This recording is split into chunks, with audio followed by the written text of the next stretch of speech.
Without further ado, to set the tone for the rest of the conference, I would like to invite on stage the President of the Malta Chamber of Enterprise, of the Malta Chamber of Commerce, Enterprise and Industry, Marisa Xuereb.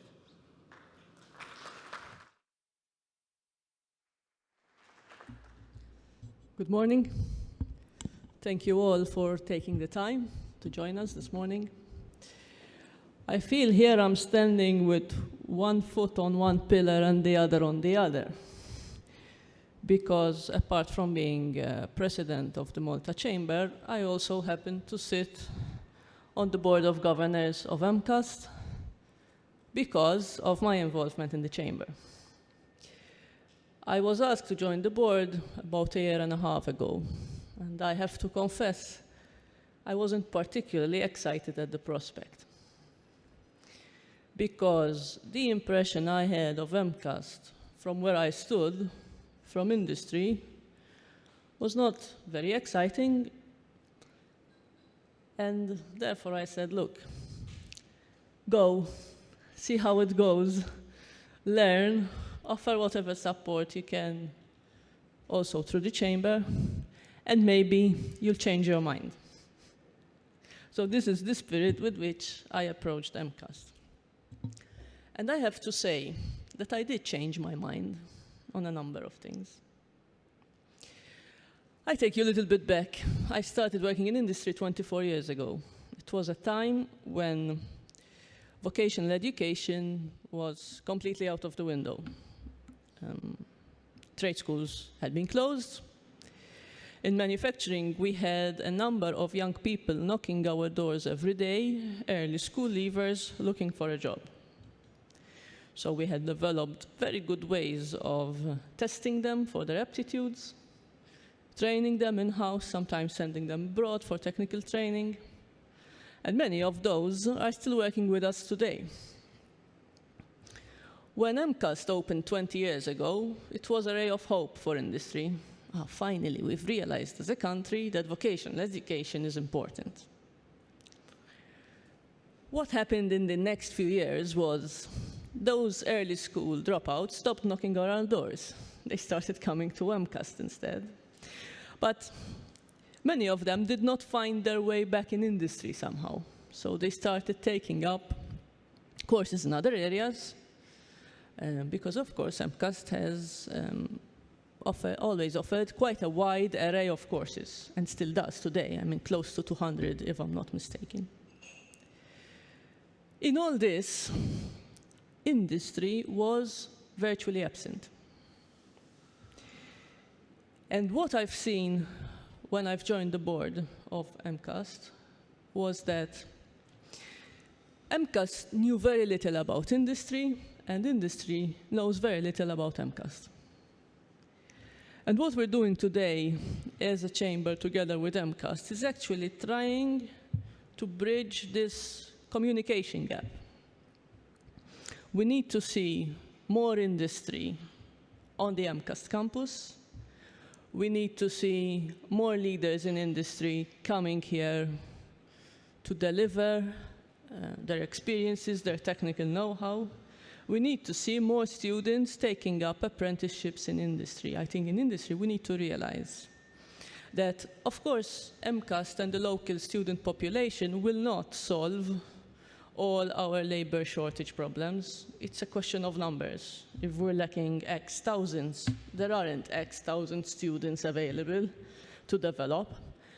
But it can solve part of our human resource shortage, but also, more importantly, I would say, the longer-term social problems of the country if we do not develop our youngsters to their full potential. When I read that 1 in 6 of our youngsters are leaving school empty-handed, I start fearing what this country will look like in 20, 30 years' time, when jobs for those who have no proper education will be few and far between. A lot of unskilled jobs will be replaced by technology.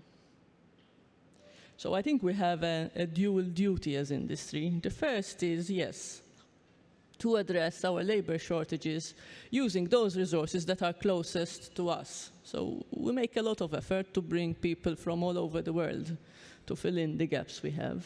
I think we need to make a little bit of effort to help this institution in particular, which is the best placed and the best resourced in terms of buildings, equipment, and so on. A lot of investment has happened here, and this is happening as we speak.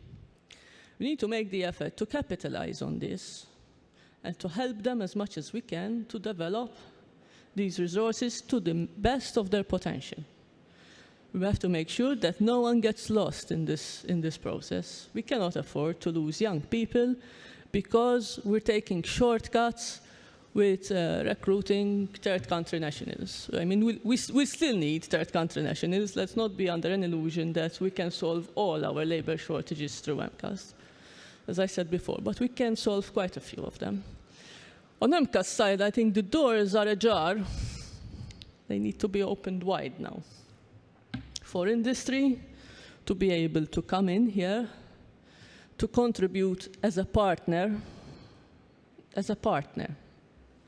not as a form of support, and to contribute first and foremost in terms of what money cannot buy. Don't come to industry for funding, don't come to industry for sponsorship. Come to industry for the experience, come to industry for the know-how. This is what has most value, and this is what you can get from industry and from nowhere else. This way, MCAS and the students that will come out of MCAS will be of such value to the industry that everything else that you would like to have from industry, funding, sponsorships, equipment, and so on, will follow. But first, we need to make sure that the experience of students here and the experience of students in their apprenticeships in industry and the experience of their employers when they have them as apprentices is so good that those apprentices will move into permanent employment with those companies in a very natural way. It's the taught part of the course that needs to accommodate the apprenticeship, not the other way around. So I think we also have to move out of an academic year mentality with, school open from October till June. In the summer, you do your apprenticeship. During the winter times, you have a couple of days a week when you go to your place of work. I think we need to move a little bit away from this and have a 12-month program that actually reflects what happens in industry. To give you an example, one of the successful programs here at MCAS is aviation. Now, one of the challenges of running the aviation apprenticeships was that in normal summers, barring COVID that is, all planes are flying in summer. So it's quite pointless trying to do an apprenticeship at one of our aviation companies in summer. There are no planes being serviced. Planes are serviced in winter. So the calendars, of course, need to be developed around the needs of industry. The content of those courses need to be developed around the needs of industry. And the education system needs to acknowledge as early as possible that there are students who may not be cut out for academic learning, but who are otherwise talented, who would make very good technicians, who would make very good programmers, who would be very good operators, yes. Let's value every job. I see many of my colleagues here from manufacturing. Without operators, we're all out of a job. And operators today aren't just pushing buttons.